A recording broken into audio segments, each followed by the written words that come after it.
Man, it seems like Corey Holcomb cannot catch a break ever since him and Anton Daniels' viral blowout.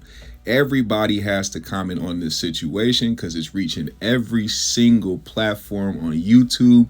It's been on Twitter trending. It's been everywhere. And I've been seeing a lot of opinions myself, but it seems like more major platforms are picking up on the incident and they're giving their 2 cents on that.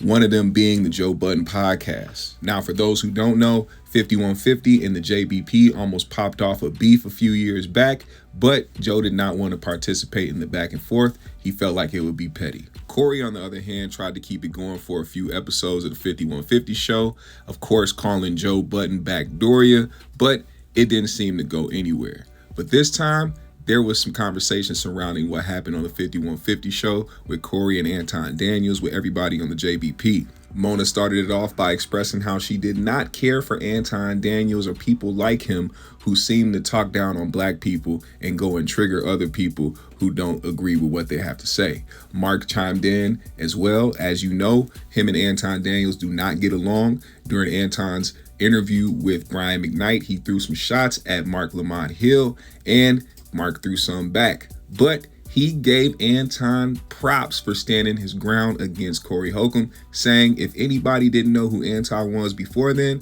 they probably rock with him now. And even though most people probably don't want to see violence occur, it is seeming like a lot of people had the same idea that this time is a little different. With the two going head-to-head, face-to-face, pause, during the 5150 show, it seems like throwing fisticuffs was justified. Joe Budden even decided to throw some jabs at the end towards Corey and Anton, but y'all hear that at the end. Listen to what Joe and the JBP had to say about this situation right here. Marksman Anton Daniels seemed to get into a something with Corey Holcomb. He went on his podcast, and boy, that was a lot of fun. Who is this nigga? This guy? Right. Okay, so Anton Daniels is a popular, especially on YouTube, like commentator, right wing. Got a lot of critical stuff to say about black people. He's the one who interviewed Brian McKnight that called me out. Okay, yeah. But he's also like, some may say he is a rage baiter, right? Is he one of them where it's like he say because he know we gonna get upset and then we push? I don't think he's a rage baiter. I think he believes that. Oh, he really does. I do. I don't like what he says, but I think he believes it. Oh, okay. That's that makes me think differently about the argument, but whatever. Go ahead. What was y'all about to say before I say something else? So when I saw the headlines, it was like Corey Holcomb checks Anton Daniels. Corey Holcomb, was about to whoop Anton Daniels' ass. And as somebody who hasn't been a fan of Anton Daniels, I pleasantly hit click. Wait to see that. But honestly, Anton didn't come off bad to me. He stood his ground. Like he didn't look like no nut. Like no bitch. That's what I'm saying. Like I personally, and I don't know Corey Holcomb either, but it looked like Corey thought he had an easy one. He was just gonna go chump him and kick him off the stage. And when dude was like, nah, like, you know what I mean? He was calm, but he didn't back down. Nah. I actually thought it made Corey look bad. Yeah, because he says we can go out back to fight. So the only thing after that is, okay, come on, nigga. If somebody, first of all, it don't take that long to fight. He says to him, oh, you suck the dick of black people. I wouldn't give a fuck if he said you suck the dick of a person that doesn't even have opinion. You suck the dick of an orange. You can't say to a black man, you suck a dick. You know what I mean? Or anything. See, that's where I don't. You can't. I'm talking about me, a person, a talker. I'm getting in an argument. I watch that because somebody will clear you for that, like punch you or get really aggressive. Philadelphia, you can't call a man a pussy. You can't. Sometimes you can't call men a bitch. You can't say kiss my ass to certain kind of men, and you cannot say suck my. I know certain men that no matter what you say that they're going to put their hands on you. But Mona, that's what I'm saying. But Mona, that's what I'm saying. If you tell somebody you kiss their ass and he responds, well, you suck their. I'm saying y'all in the same conversation. That's all I'm saying. But then you trump ass with. No, see, that's why I think it was a disconnect. I think everything was cool at first until he said, "Yo, you be kissing these white men's asses," which is an insult, right? So I could say no, but you suck black men. I think depending on where you from, we don't look at them like they're equal. And some niggas do look at it like it's equal. Like, oh, you disrespected me. Now let me throw a jab back at you. I don't think he would have told him you suck. If he would have said, that's what I'm saying. So I think they are equivalent depending on who you're talking to. Not the bad part, but once he said the suck shit, now your ego and your pride get into it. You got to get up. You got to walk over there. And surprisingly, homeboy was like, "Yo, my nigga, he turned his whole chair, bro. He spent his whole chair on you, boy." What are you Just doing? That. He was like, yo, dog, like, I'm not scared of you at all. And as somebody, like, I don't watch Corey Holcomb stuff. Corey Holcomb comes off harsh to me, so and I like dark humor, I like shit like that, but some of that is too rough. When he was like him and Jess had a thing, Jess Hilarious, and he was going real hard on her, it just turned me off. I stopped really watching after that.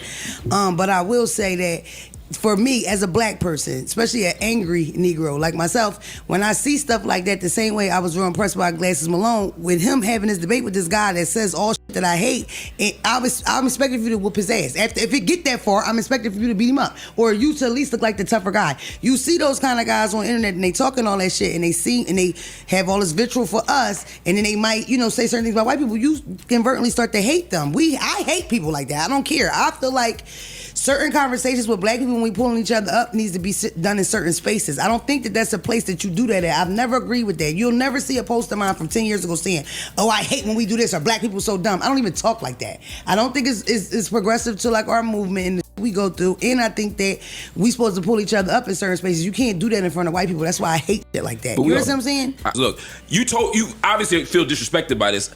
I'm not gonna just say it again to antagonize you. To me, that would be rage bait. Like, look, if you feel like I disrespect you on your platform, I'm not gonna say it again, but you're also not gonna treat me like a pussy, is what he basically said. What he said. I respect that. And then when dude kept talking, like, say it again, he was like, well, we can step outside if that's really what you want. And all I know is, it don't seem like neither of them was particularly interested in fighting.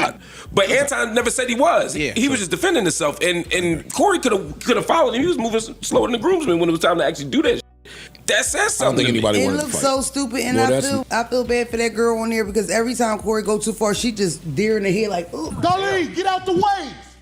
Don't get in the way of two niggas. Like, she don't know what to do. You don't know your partner. And I think it's funny that I don't care where a nigga from, it's always the end of the sentence. I'm from Detroit. Like, I'm from Jersey City. I'm from the Bronx. Like, everybody think they hood just I don't like that part. Yeah. Of course. Like, old head niggas be like, yo, dog, let's go around the corner. We don't got to do this right here. You making a scene. You having all this commotion. Let's walk down the block. Plus, they both thick as shit. They can't fight back there. Ain't enough room. Well, now, see, that's where I want to jump in here. Last week, we was talking about whatever we was talking about, and Ice was on his I hate when he get all kumbaya when it's two niggas that we love beef, and he was like, yo, man, just don't want to see nobody fight. And I was like, well, sometimes I do. And he said, name something. This is another example of two niggas. I would have loved for them to fight. They should have fought. I would have absolutely loved for these two niggas to fight, because Anton was tough, but his arms is short. Like, T-Rex. It's like this. He got the T-Rex shit. Yeah. He can't really square up. Like, and then Corey Holcomb seemed like at some point in his life he was tough, but he's older now, so he's working from his brain. I want to see these two niggas fight. I didn't need They to fight. wasn't about to slide nothing. If they would have went in the backyard, I would have appreciated it. I don't want to see them fight because it makes us collectively look stupid in my opinion. Corey, you wasn't sliding nothing, nigga. No. I hate when we do that. Why two niggas podcast and fight and make us look dumb? We the Joe Budden show. You know why? Because people from outside look at us collectively. They don't talking look about at them white people, and I don't care what they think. I'm talking about whoever. If you got to go sit in somebody's room for a contract, and you in the middle of a contract negotiation or dispute,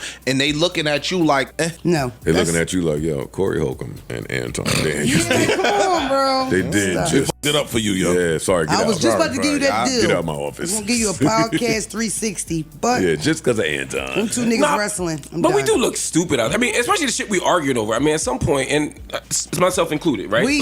We all, those of us who engage in these type of dumbass arguments. That's what I'm saying, myself included, right? You get in an argument over words at 40, 50, it's stupid. And we end up ultimately looking stupid. It's not worth fighting over. Somebody, I mean, even my argument with Flip, like, honestly, I wasn't, my mind didn't go to fight until he stood up. Really shed a bad light on the company. Totally made Joe Budden Podcast look different. That made us look bad. That made us look bad. Like, that made us look bad. Seriously. Us. Ain't that what you say? Who us? Yeah, like, dog. But I'm saying, even that day, I wasn't feeling anything. It wasn't until he stood up that a switch went, that a different switch went off for me. What I'm saying is, nigga had to hold him by belt loop. No, I'm not saying I didn't. No. You went in third with the sucker. You was driving normal, and then you got it up to about. Yeah, I'm not saying I wasn't mad, but I wasn't thinking like actual like throwing hands from words. But I was there, even if I wanted to. But my point is, words shouldn't be setting us off. And I think we at an age now where he said suck his or he said you suck. That's some dumb shit to be fighting, rolling around the ground, moving furniture for. Myself included, it's just dumb. That's the first thing that stood out. It's like, it's I hate when Joe makes that face because he's thinking stupid, because it's not like they don't get the argument doesn't get to the height of it. They about to rumble over what they're really here for. Why the fuck are you caving for the white man and da-da-da? Y'all getting, you said it's like, it's stupid, but I don't know. I would appreciate it if people would have punched him. They didn't have to fight, but they could have moved around a little furniture, a little sweat for me. You know what I mean? And because this is the thing, and no shade to y'all, but I hate when some of us sit up here and it's like, oh, I don't want to see any violence. It's like, motherfuckers pod like that. You don't have to pod to have an argument. I podded for 2-3 years. I never argued in front of the camera. You don't have to pod and to disagree and get to that point. True. Certain people pod that way, and then it's like when that's where the fuck it leads to when you do it that way. It's like your opinion could be yours, mine could be mine. We don't have to. But a nigga will stick you and fuck with you and play. You know what I mean? So it's like, I don't know. And I know what you mean. You can't at home talk shit about it because y'all watch it. If you didn't watch it, motherfuckers wouldn't do it. People are at that point now where they setting up the rumble. They setting up shit like that because people like it. I think it's corny. I feel like I could be entertained and just popping my. I ain't really gotta disrespect nobody for real. I'm very good at disrespecting niggas. And niggas is making too much money now to hit you when the camera's rolling. Oh my gosh. Yeah. You get what I'm saying? When you go to, I'm assuming that both of these guys are trying to increase their media presence in their empires, I'm sure. So why the fuck would I do that on somebody's camera? So now it's footage that's gonna live on the internet forever. I don't want to do that. Corey Holcomb has no reason to type. He already the rawest, the dirtiest, the nastiest you can get. So if he gonna get a deal, he gonna get it. He type of nigga like that type of shit he do and say, he has to fund his own. Because people don't stand, a lot of people don't want to stand behind his sponsor. No, that little folding Target table and chairs is his peak. Yeah, like, really, it's his subject matter. What Corey got going is what the f he gonna have going. That's not hate on a nigga. He don't move, he doesn't put out like he wanted to be no better. He does the Corey Holcomb thing. He gonna say some nasty shit. And because recently, the long folding tables come 16-inch. They long now. You can get them in any size. Bro, that nigga was like, my daughter and her mom. Like, niggas like that, no Dove commercial for you, Pop. Like, you don't ever even see Corey with a shape up no more. Like, that's how bad he don't look like he pick a cologne before he leave the house. And don't nobody want to go back and I'm not forth trying to be funny. I'm just saying, look at joking, this it's real. I'm not trying to be funny at all. I know it's I don't have no beef with. I don't have a horse in the race. I think the fight would have been a draw. And it was going to smell like feet in there. We beat each other senseless. A draw and it would have smelled like feet in the beginning of the fight and the end. But Anton, you do get respect for standing up and trying to take it outside. Not from me, Anton. You do. It's still you niggas. You and your brain. It's still both of y'all. All of y'all. That wouldn't happen with me. It's so hard to watch from up here. Well, I wouldn't have been around no nigga like that. I wouldn't have. My thing is, and lastly, in closing, is that one person flew to the other person to have a talk. And this is what it... Right. Yeah. And he said that too. He's like, fam, you brought me here to discuss certain shit on your platform. That's what I came here for. So cool, you've been saying disrespect. I ain't see the interview. But he said, yo, you've been disrespecting me all day and I've been letting it rock. And Corey tried to talk crazy after homeboy left too. Let me see how this is. Oh, he did? That's funny. This is a fact. I like this chat. Let me tell y'all why I like the chat. Everything but himself and white men. No, I'm fast forwarding you. Hold up. You ain't finna stand on. Dog. He said that about that lady, his lady. If you got a bitch with you, explain the bitch. Anton's leaving. Don't ask her to be on my show, nigga. Can she be on the show? I don't know that bitch, nigga. Oh yeah. Now get your whole ass the fuck on and pay for your pussy like you got to. Yeah. Cake ass nigga. Yeah, see now. Sweet ass Don't nigga. get you a bodyguard because the nigga be to slap the shit out your bitch ass. You can't do that. Come on. And the boy was going by that. That's what I'm saying. Like, Anton, to me, Anton. It's a lot of wolfing, man. It's a lot of wolfing. If I had never heard of Anton Daniels before and Corey Holcomb, I'd say I'd fuck with Anton based on that video, just based on how he carried it. Man, fuck you know what I'm saying? But we did and we don't. So facts and facts. But that shit was corny. So what y'all think about how the JBP broke down the Anton Daniels and Corey Holcomb altercation on the 5150 show? Let me know in the comment section below. Leave a like and subscribe to the GMS show. I'll see y'all later.